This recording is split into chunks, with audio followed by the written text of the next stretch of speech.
and welcome to our second video keynote for Conference to Restore Humanity 2023. As always, this is a flipped keynote address with a video recording of the keynote itself, followed by a live Q&A session on Tuesday, July 25th at 11 a.m. Eastern. I wanted to take a moment and thank the sponsors of this event: Holistic Think Tank, Cortico, Antioch University, Education Evolving with Teacher-Powered Schools, Unruler, and our gracious donors at Human Restoration Project.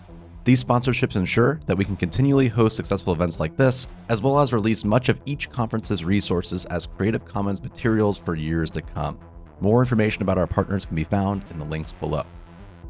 Today, we are joined by the awesome Cornelius Miner. Cornelius is an educator from Brooklyn, New York, who focuses on equitable literacy reform. His book, We Got This: Equity, Access, and the Quest to Be Who Our Students Need Us to Be, expertly navigates the power of democratic classrooms and listening to young people. Human Restoration Project frequently cites this book as a practical resource to share one's power with students and create flourishing classroom communities. Cornelius' partner and wife, Cass Miner, established the Miner Collective, which is a community-driven, change-making organization for schools. Cornelius fuses together technology, hip-hop, and social media to bring communities together, and he inspires through his experience as a middle school teacher in the Bronx and Brooklyn, and through his time-engaging activities such as skateboarding, shooting hoops, and working with young people. All that said, again, I'm super excited to introduce Cornelius Miner, and thank you again for joining us. Hi there, my name is Cornelius Miner, and I am a Brooklyn-based educator and so thrilled to be at this conference with all of you. This is the keynote, and as you know, this conference is flipped, so I get to share this presentation with you asynchronously, and then we get to sit together in authentic dialogue very soon. So I want to jump right in to really think about not just this conference's theme of breaking the doom loop, but how we move forward in all of our institutional spaces. Now, I am looking forward to your questions and your thoughts and your ideas. What I am presenting today is a framework, and really a framework for thinking about all of the different ways that the game has changed. That this is a session on how we find our way in this world, in this ecosystem of broken institutional GPS. Now, I work in Brooklyn and around the country, thinking with students and communities and caregivers about how we find a way powerfully forward. But lately, it feels like no one knows the destination, or folks can't find the path. And I'm sure that's what our conference organizers meant when they talked about that doom loop. And so as I gathered myself for this presentation, one of the things that I thought a lot about was, where have, bright, creative people faced doom loops before? And how did they sustain themselves? How did they overcome? How did they push through?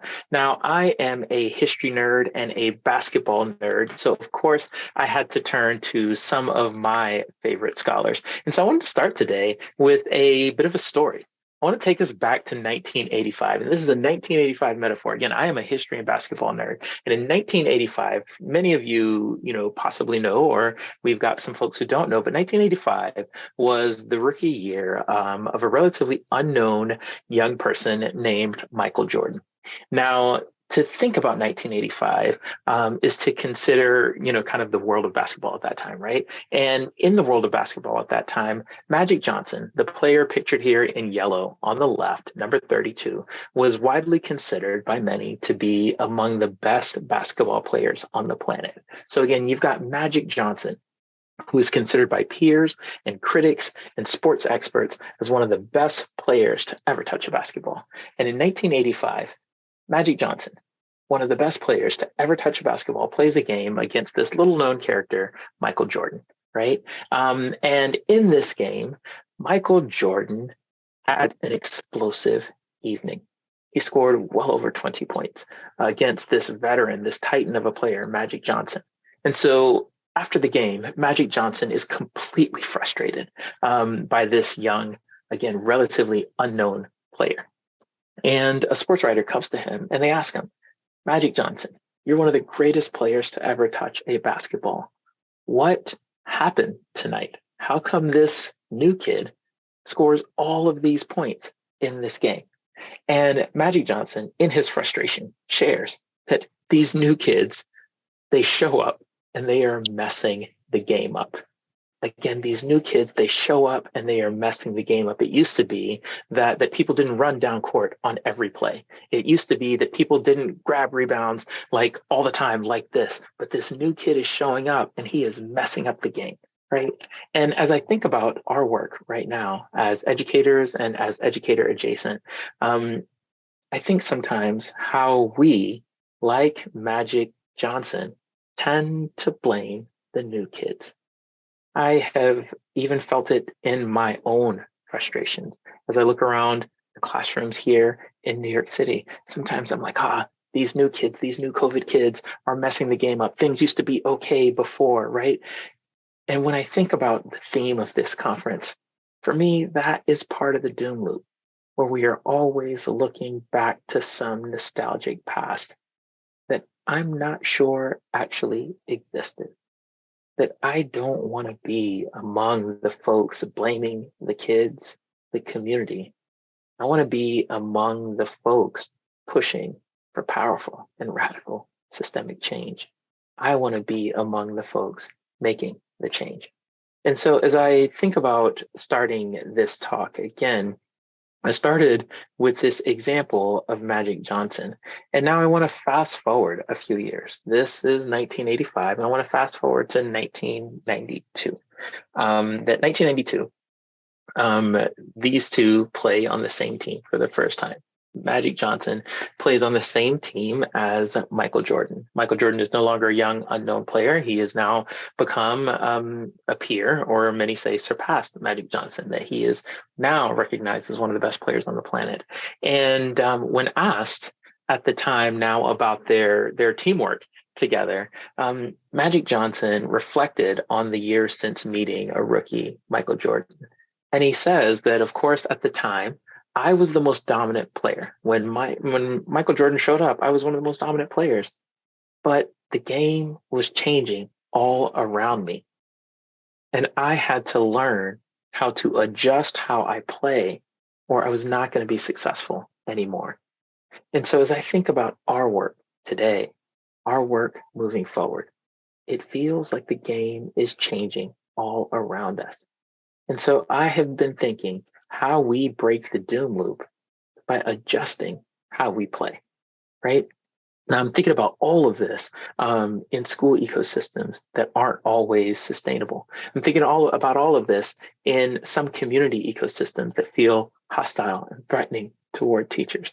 But what are the adjustments that I can make to my game to ensure that I am successful in this new thing that we call education?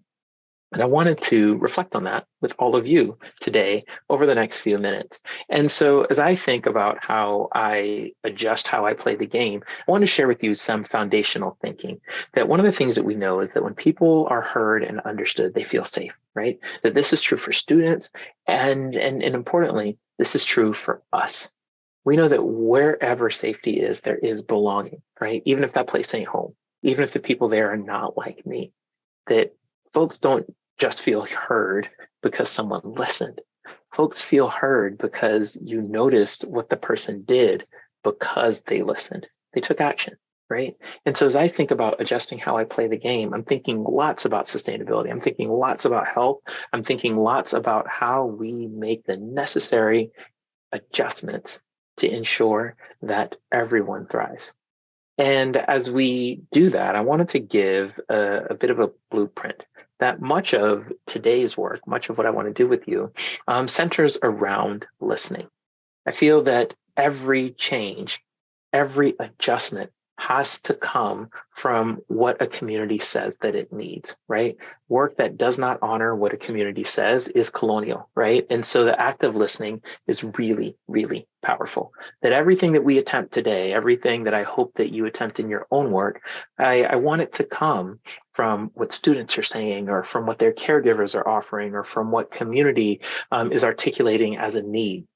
Right. And so when we think about this work, I wanted to share this blueprint. There's the act of listening itself, of course, right? And that happens at the site of the message being delivered, right? So that's the email, that's the conversation, right? But then after we hear, right, we've got some thinking to do. And that thinking isn't just about our response, right? We know that messages aren't just communicated in emails, that sometimes messages can be like, a person's posture when they walk into our classroom, right? That's a message being communicated quite loudly. Sometimes the message can be a person's relative sense of comfort when they enter a school building. That's a message being loudly communicated. Sometimes the message being communicated is the fact that a kid hasn't turned in homework for 2 weeks, right? That is a message being communicated. And after we hear a message, we've got some thinking to do. Again, not just about my immediate response to the thing being communicated, but about two really important things. That whenever I internalize a message, I've got to think about my habits and about my rituals, right? And I'm asking myself this question: because of what I've heard, how can I make active and long-standing adjustments to my classroom community, to my actual teaching, and to how my school operates? That for the rest of our time together today, we're really going to be thinking about how we honor community messages, but then how we make necessary adjustments to what we do every day in order to show that we are honoring community messages, right? And so the essential question that's going to guide our work is this one. It's a real simple one. How do I ensure that my lessons and school-based experiences speak to what kids and communities say that they need? And as we study today, I'm really going to be thinking about this idea of breaking the doom loop by adjusting how I play the game. And I'm thinking about it in 3 explorations that I want to offer you today, right? That I want to think about what it means to learn and how we make adjustments there. I want to think about what it means to advocate for students and how we might make adjustments there. Finally, I want to think about what it means to rest and to engage in self-care, right? That we talk about these things all the time, but how we move forward in actionable ways, right? In institutional spaces, I think is really important. Now, as we consider breaking the doom loop by engaging in these 3 explorations together, here's one thing that I know. I also know that we are working to overcome several institutional and communal barriers, right? That in many of our schools and institutions, the work and the expectations are unsustainable. In our profession right now, there is widespread cynicism and fear. And much of it is actually, like appropriate for this moment. That never before have we experienced the kinds of hostile legislation and the kinds of real bullying that's happening. And it's directed toward educators and those who make decisions that impact everything from the books that kids read to the curriculums that we employ in our classrooms. So the cynicism and fear in many ways is real and warranted. So as we engage in these 3 explorations, I also want to acknowledge the context and how we use these things, how we use these insights to move through this context and to keep ourselves safe as we do the necessary work of educating young folks and community.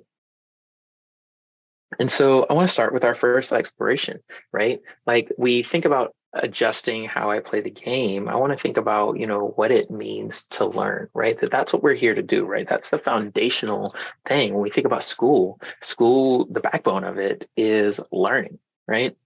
Now, I want to kind of play around with some things that we might take for granted when we consider learning. And so and I think it's really important to begin to reimagine this or to imagine this in ways that can be healthy for us and in ways that can be healthy for young folks. And so I want to think in real ways about this verb to learn, that it's a relatively complicated verb that when we think about learning has a really interesting history.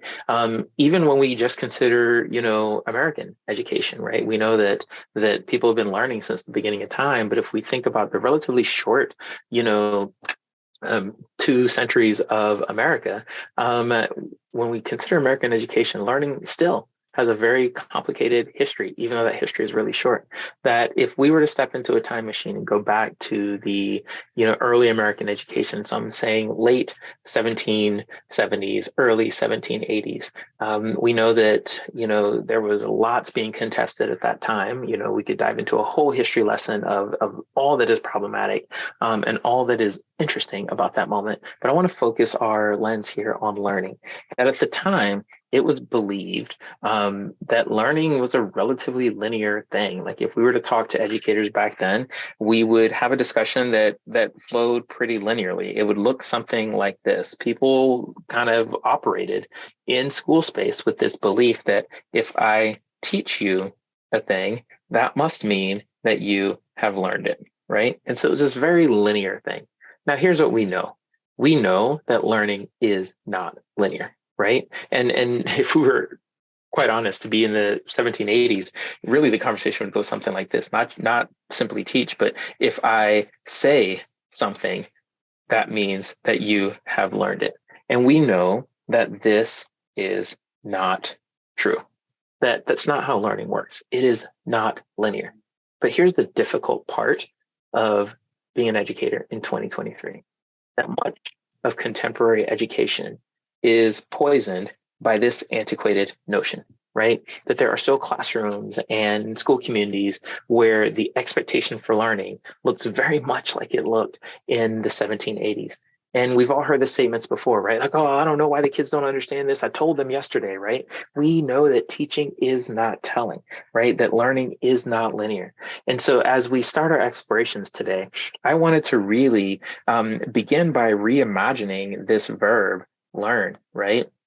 And thinking about doing so in real human-centered ways. That what does it mean to learn? Now, there are lots of different approaches, lots of different curricular stances, but when we think about learning, ultimately, we know a few things to be true, right? That learning is not linear. We know this. Rather, learning is iterative, right? Built around the idea of iteration. Here's what I mean by that. That we know that folks don't learn from what we say, they learn from what we show or from what we demonstrate, right? I've even thought about how I use this verb in my own thinking, right? That when I am engaging in planning or thinking, I've stopped asking myself, what am I going to teach the kids tomorrow? And I have really leaned into the question, what might I show the kids tomorrow? What am I going to demonstrate for the kids tomorrow? Because again, people are much more likely to learn what they see and experience as opposed to what they simply hear, right? And so I've got some showing to do if I want to teach powerfully. But after I show or demonstrate, here's where things get tricky. That I've got to now create space for kids to try it, right? That learning doesn't happen just because I show something, right? I already know how to do the thing, right? So if I show a math problem or demonstrate a chemical procedure or show a kid how to open a paragraph by, using, really powerful sentences, right? If I show the thing, I've got to now turn it over to the learner, right? And so a learner has to have a first try. And here's what we know about that first try. That anytime somebody's learning something and they've never done the thing before, that first try is always 100% of the time going to go real bad. There is no such thing as someone doing a thing for the first time and having it go perfectly in anything, in school, in cooking, in anything, right? That the first try is always messy, right?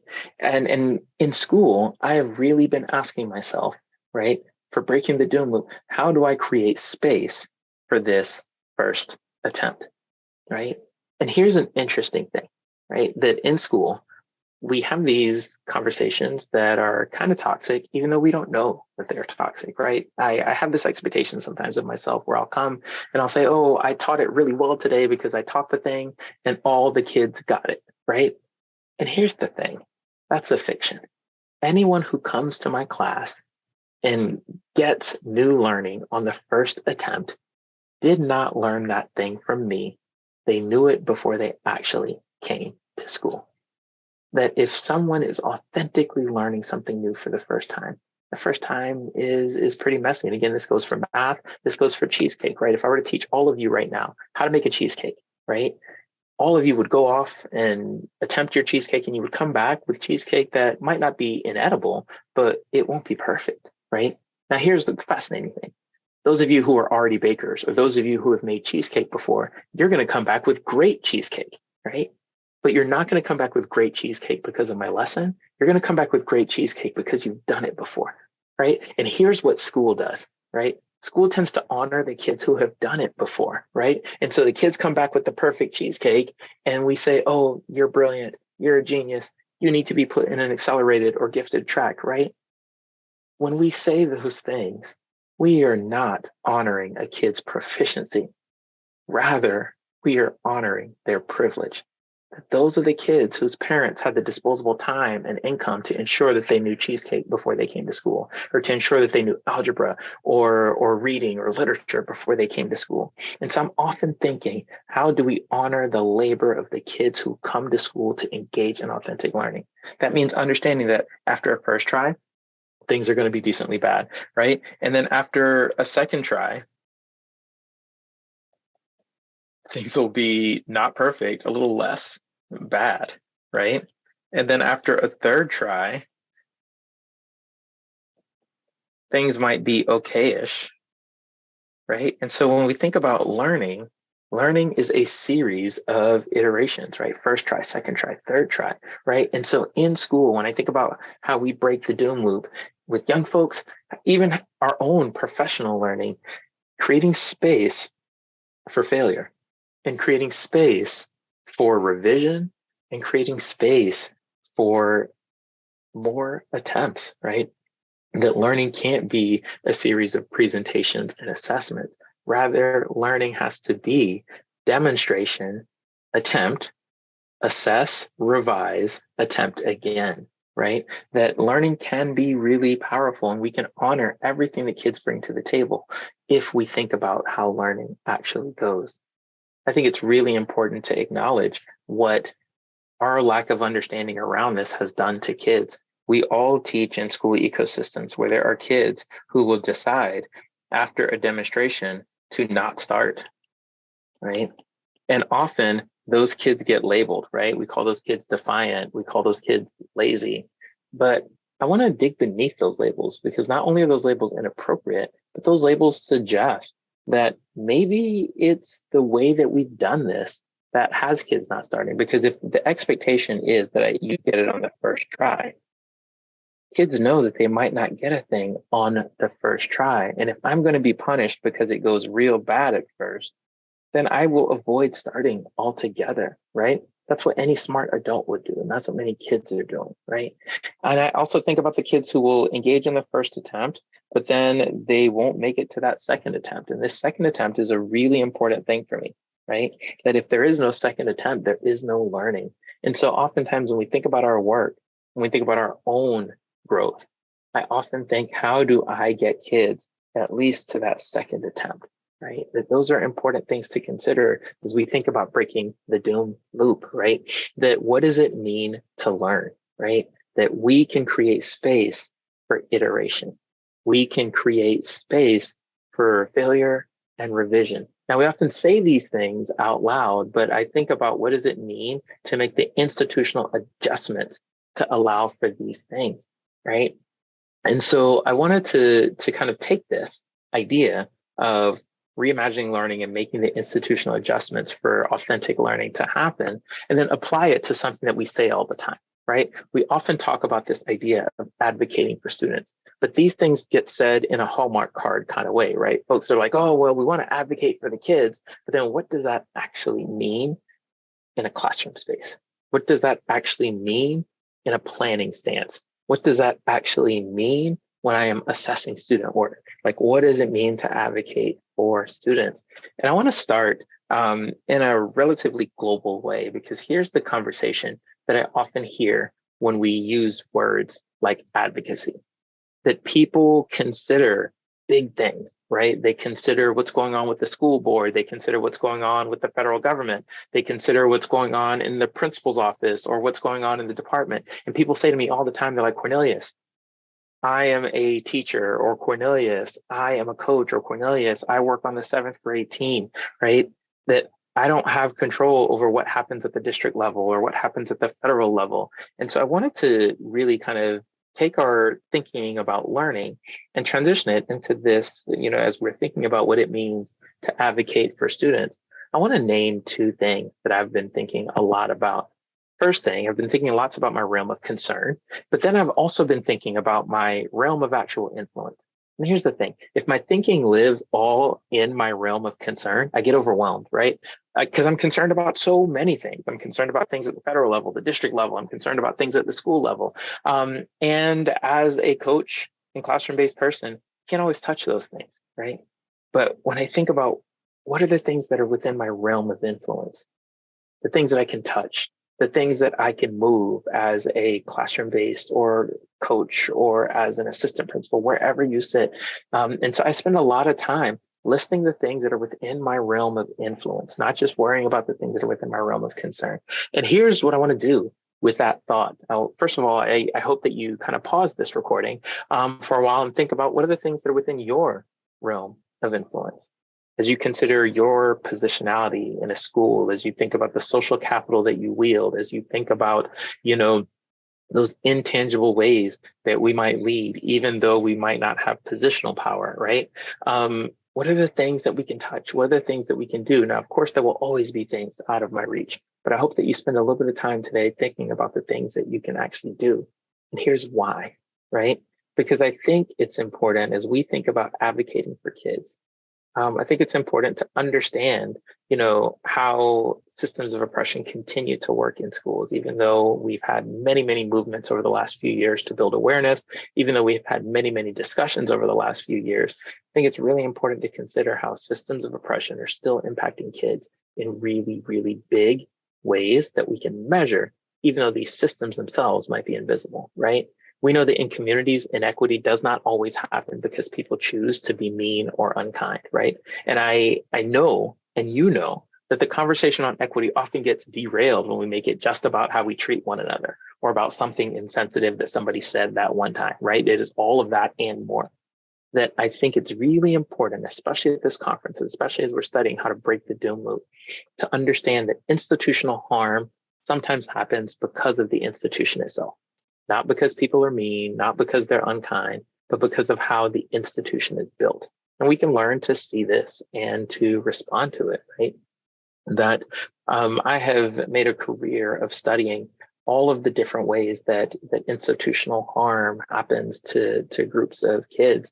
One example that I think about all the time, one of my kind of educational role models that I look up to a lot. We talk and we reflect quite a bit on our practice, and he's really helped me to think about the mistakes that I make and how to own those mistakes completely, and how to engage in the kinds of community repair to undo the things that happen. And one of the things that he shared with me an episode in his own journey. We were all coming out of, lockdown at the time. So we're all coming off of Zoom back into classrooms. One of the things that he shared with me back then is he shared with me, he's like, Cornelius, all of my young people, and he's in high school, and he was saying all my young people, or many of my young people, take an AP exam at the end of the year. And he said to me, I'm worried about the girls in my school particularly. And this was what he said. He said, when the AP scores come back in May, one of the things that has happened routinely over the last few years, especially in the sciences, so he was talking about chemistry and physics. He said that that the AP scores come back, and for the students who identify as young men, that many of their scores were high. And he said for the kids who identify as girls, many of their scores in AP chemistry and physics were low. And at the time, he said he didn't understand why he kept looking at the spreadsheets, examining the scores. And again, consistently, boys were scoring high and girls were scoring not so high. And one of the things that he kind of, mistakenly said to himself, and we discussed this at the time, he said, I need to think about a way to fix the girls. And one of the things that we know is that there is nothing wrong with half the human population, right? There is nothing wrong with many of the subgroups that we identify in data, but often that is the stance taken by school, right? That if kids perform a certain way and it's not up to expectation, that must mean that there's something wrong with that group of kids, right? And we know that that is not true, right? And as we discussed this at the time, I asked him, I was like, is there a way that I could talk to the students and the families of the students who identify as girls so that we can begin to understand this problem more, right? It would be intellectually lazy to say that there is something wrong with the girls, right? Because when we look at the spreadsheet, the boys are scoring high, the girls are not scoring high. That would be intellectually lazy to look at scores and say, well, the scores are low for a subset of kids who identify as girls, so that must mean there's something wrong with them. That's intellectually lazy. And so I wanted to dig beneath that, right? And here's what happened. I had a chance to converse with many of the families and many of the students. And one of the things that I learned, and this was the first family that I spoke with a father who was so excited to talk about his young person's experience in chemistry and in physics. And I spoke with him as he sat next to his daughter, and he was really excited to tell me about his daughter, who was a senior at the time, is on her way to college. She's going to Stanford. She really loves science. And I had to remind him, well, I'm not here to talk about, her first year of college. I'm actually here to talk about her junior year when she took AP chemistry. That I have data that shows that it wasn't a really powerful experience for her. And I would love to know the story around that experience. And here's what Dad shares with me. Dad says to me, Mr. Minor, Cornelius, and he said, I love this district. I went to school here. I donate my time and my money whenever I can. But one of the things that has happened since the pandemic is much of our funding has been cut. And so there are experiences that have been labeled as non-essential that the kids don't have anymore, right? And he says in chemistry, lab is one of those experiences. It used to be in this district that kids had 90 minutes for AP chemistry every day. They had 45 minutes for class, and then they had 45 minutes for their lab experience. But now, because of the budget cuts, kids only have 45 minutes for their class, and there's no lab experience because lab experience is considered non-essential, right? And so they have 45 minutes for class. But if they want the lab experience, it is an optional experience after school once a week on Mondays from 3 to 6, right? So they used to have 90 minutes every day, 45 for class, 45 for lab. And now there's no lab, 45 minutes every day for class. And then once a week, you can go to optional lab after school on Monday from 3 to 6. But he's like, here's the thing, Mr. Minor, that my daughter lives in my house and we have one car, right? And so if she were to stay for lab after school at 6 o'clock, that means that she's got to walk home. And I am not comfortable with my student walking home because 6 o'clock, it's after dark much of the year. And I'm not comfortable with her walking home after dark. And so instead of going to lab from 3 to 6 after school, she comes home. And when I get off of work, we do lab at the kitchen table. And so here's a father who's concerned about his daughter. And here's what I learned as I went from home to home to home. The young folks who identify as girls were not so comfortable walking home after 6. The young folks who identified as boys did not seem to mind. And here's what that taught me, that the construction, right, of a lab experience that ends after 6, that mandates that 16 and 17 and 18-year-olds walk home, inadvertently disadvantages the students who identify as girls for safety reasons, right? And so it wasn't that the girls were bad at chemistry or physics. It was that the way that chemistry or physics were offered in the district were unsafe, right?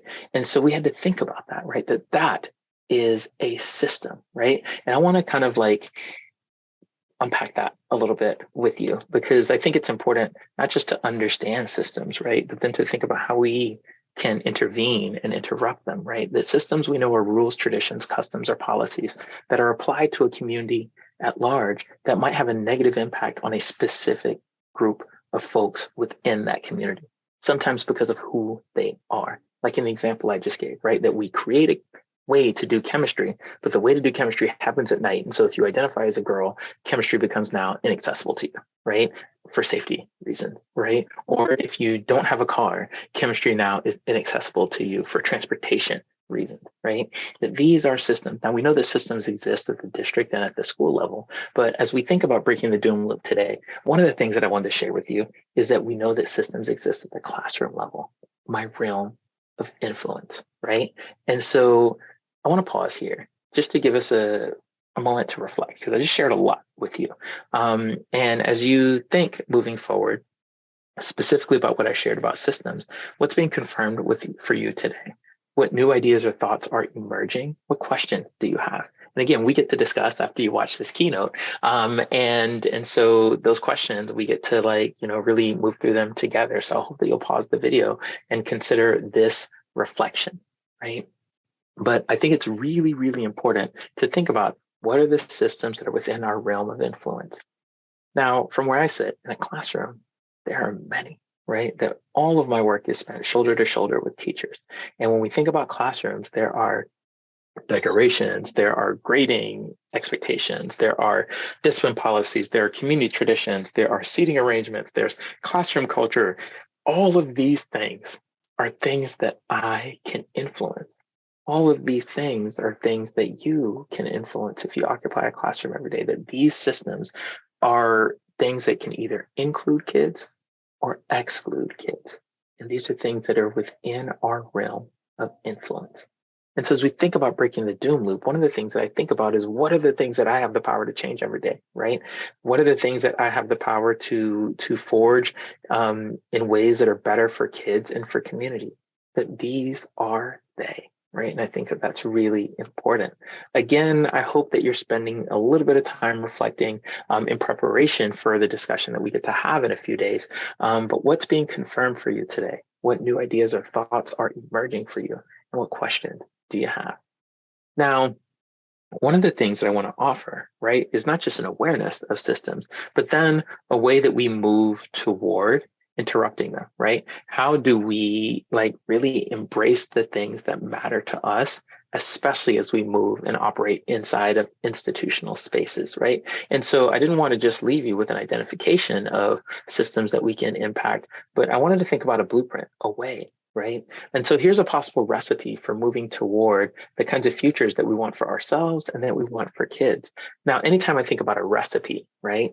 And I spend a lot of time in the kitchen. Anytime I think about a recipe, I know that every good recipe has required ingredients. And this recipe that I'm going to offer you here has required ingredients. But I think it's important to acknowledge how you use those ingredients reflects your own personal style and taste, right? And so as I discuss this process, this is not a process that I want you to follow in any kind of legislative way. Rather, this is a process that I want you to think about. Okay, here's Cornelius's personal style and taste. How do I, negotiate this process? How do I construct this process in my school, in my classroom, in a way that suits my style and reflects my personal taste, right? But the three ingredients that are necessary in this process for me are being student-centered, the ability to make and learn from mistakes, especially in public, and then the ability to talk about what we are trying and learning, right? That there's this old way of doing things in school where we're like, well, I'm just going to close my classroom door and do what I do, right? But here's the thing. If I close my classroom door and I do what I do, nothing in the institution changes, right? The things in my classroom might change, but nothing in the institution changes. And so I often think, how do I do things in a way that I do them in my classroom, I gather my results, right? And then I share, right? Because when I share, not just my classroom changes, but the whole institution changes. And so I've been thinking lots about how we make that happen. And so I want to share with you this little recipe to think about making the kinds of institutional changes that matter to us, right? I think it's important to name that we're allowed space to observe kids and to talk about what we see. We're allowed space to create. We're allowed space to try, new or different things. We're allowed space to reflect on that experience, right? That all of this is part of being a powerful educator. But many of these things are things that have evaporated as school has shifted toward mandate, or, survive, right? And so one of the things that I think a lot about when I'm thinking about any challenges that I have at school, I want to ensure that I am starting at the root, not at the manifestation of the struggle, but at the thing that caused it. And so when I think about what action looks like, for me, it is important to acknowledge that action comes from community, that I don't need to wait around for the principal or the assistant principal or the literacy coach to solve a problem. That community leadership has been the only thing in this, kind of contemporary America that has led to the kinds of changes that we admire. That it hasn't been waiting for a leader. it has been leaders emerging from communities, right? No one's going to tell us what to do. Miracle cures do not exist. And so when I think about what action looks like, here's what a recipe can go like. That I often engage a few friends, right? That, just a few friends, and we talk about pain points, right? And pain points, what's the thing that's causing young people or teachers to feel difficulty at school? The pain points at school for me are usually behaviors or outcomes, right? Things that kids are doing that might detract from school community, or outcomes that don't meet the goals that we have for ourselves or for kids, right? Now, I don't want to live here too long talking about the pain points because I want to move toward action, but I think it's important to name the things that are tricky. For me, one of the things that's tricky, we had a group of young folks this year that would spend whole class periods in the bathroom, right? I had these two young men that I can remember specifically. They would come to class, they would sit quietly and respectfully for the first 2 or 3 minutes of class, and then a hand would raise and they would say, "Hey, can I go to the bathroom?" And they would go to the bathroom and they'd be there for 35, 40 minutes. And they would come back quietly for the last few minutes of class, bell would ring, class over, right? And it was this ritual, right, that they would engage in. And I think almost every school has like the kids who hang in the bathroom, right? But there's this ritual that they would engage in, and they'd be in the bathroom or in the hallway, and they'd be looking in windows of other classrooms. And it got to the point where there were two young men specifically who would engage in this kind of behavior, and they would miss about 3 class periods a week, 3 whole class periods a week on average. We started really paying attention to their attendance, and they would be in the building, right? They would be at school, but bathroom pass, gone for 40 minutes, back, missing on average 3 class periods a week. And when we looked at that, we're like, this data is not okay for us, right? That was a pain point, right? And so when you discuss pain points, you discuss them just like I did, right? That's a thing that's causing young people or teachers to feel difficulty at school. And pain points can be huge, they can be relatively small, right? But here's the magic, right? Then this is going to require some thinking and creativity on your part. But I often think, how are those pain points connected to academic proficiency or emotional well-being, right? That one of the things that often erroneously happens in school space is we go yell at the kids to come to class on time.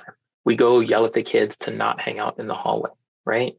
But that is not the root of the problem. That's the manifestation of the problem, right? Kids hanging in the hallway, kids not getting to class on time. And so I want to ask myself, what is at the root of kids hanging in the hallway?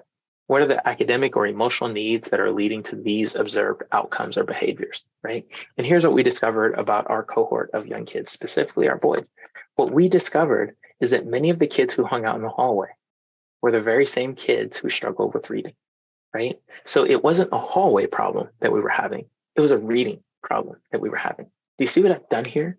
I've made the connection. Here's the behavior or outcome that is causing young folks or teachers to feel difficulty at school. But then here's how those behaviors or outcomes connect to academic or emotional needs. That's an important move, right? To be able to, because here's what often happens in school space. In school space, we often address the hallway behavior. We fail to address the reading. And if I address the reading, the hallway behavior gets better, right? And so when I'm thinking about how I identify and interrupt systems, it starts by making those connections. But then I move beyond those connections.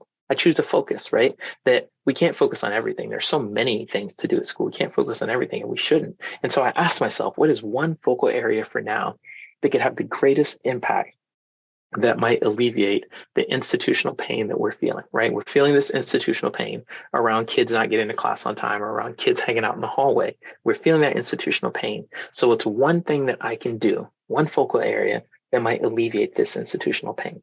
Now, again, no one's going to come and tell you what to do. That this is where our creativity comes into play. That we brainstorm and think, we consult professional texts, we talk to friends, we choose one focus, one thing that we might try. And then after we choose one thing to try, now I can recruit some friends, right? I can't move alone here, but also I don't need an army. I don't need a whole school. 2 or 3 other classroom teachers who might support me in this work. And I want to show them this thing, right? I want to say, hey, here's the thing that I noticed that causes institutional pain, that causes me stress, that keeps me up at night, right? But here's how this thing connects to some academic or emotional needs that kids might be experiencing. And here's the thing that I want to try.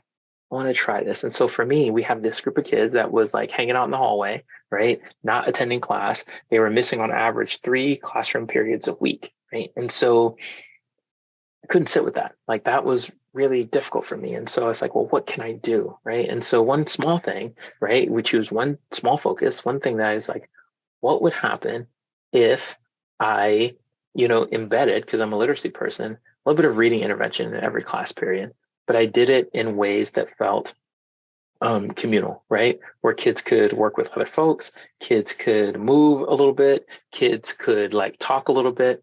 But what if I embedded a little bit of reading intervention at the beginning of every period? And what if I did it in a way where it felt accessible to kids?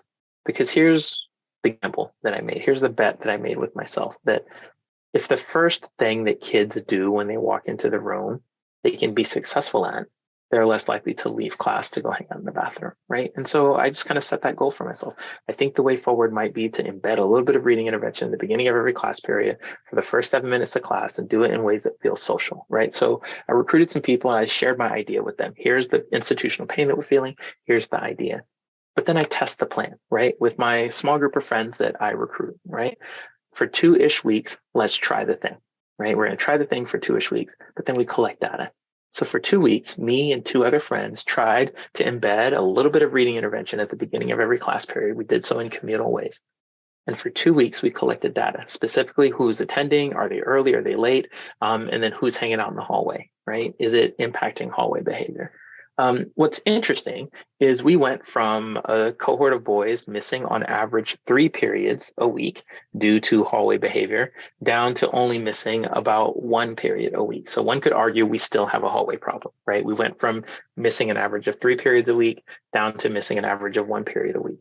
But here's the thing, that's progress, right? And in school, we're often used to speaking in miracles, right? The kids were missing all their classes, now they're missing none, right? That's not how school goes, right? But for 2 weeks, we tried our plan and kids went on, again, from on average missing 3 classroom periods a week down to 1 classroom period a week. So what that taught us is this thing is working, right? And so now that we've got our data, now we talk to the rest of the school. We use the data that we collected to propose the plan to the grade team or to the school. We say, hey, school, here's what we're experiencing. We're experiencing lots of kids hanging in the hallway. And here's the issue at the root of that experience. At the root of that experience is kids don't feel successful at the beginning of the period, specifically when it comes to reading related tasks, right? And here's what we can do about it. Here's what we tried.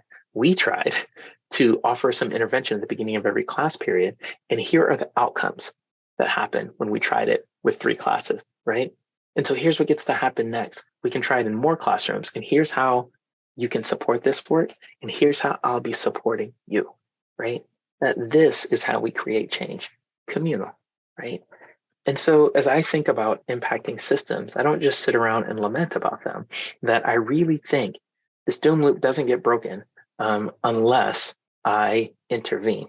And I'm not going to have 500 people that have my back. I'm going to have 3, the teacher across the hall and the teacher from down the hall, right? I'm going to have 4, right? And we're going to do a thing. We're going to collect our data, and then we share our data with folks across the school. And that this is action research, right? This is inquiry. But this kind of community-based thinking is the thing that has really gotten any group of folks the kind of change that we want, that honors the humans at the center of school. And so when I think about breaking this doom loop, I think a lot about how I examine systems, but also about how I interrupt them. Finally, when we think about, again, adjusting how I play the game, breaking this doom loop, the last thing I wanted to leave you with is a tiny recipe for self-care. That folks talk about self-care all the time, but ain't nobody making institutional space for it to actually happen, right? Like that's been the troubling part of all this for me, like, right? That everybody's self-care, self-care, self-care, but then the same people talking about self-care are the same people handing me 30 new mandates.